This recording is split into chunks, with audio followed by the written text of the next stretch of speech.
శనివారం నాడు తెల్లవారక ముందు తలంటు పోసుకుని నల్ల చీర నల్ల రవిక ధరించి శంకు చక్రములతో కూడిన 7 కొండల స్వామి తిరునామమునకు మట్టి ప్రమిదలో 7 రంగులతో కూడిన వత్తిని వెలిగించి శశాస్త్రీయంగా స్వామిని పూజించి కమ్మని నువ్వుల చిమ్మిలి నైవేద్యం పెట్టి నీరాజనముతో వ్రతమును పూర్తి చెయ్యాలి.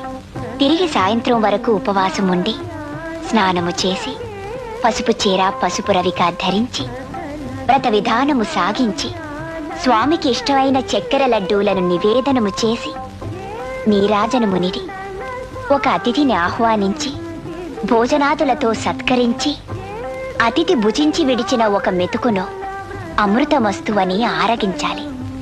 అప్పటికి ఆనాటి శనివార వ్రతం పూర్తవుతుంది. ఈ విధంగా 7 శనివారములు వ్రతమును చేసినచో ఉద్దేశించిన సత్ఫలమును పొందగలరు.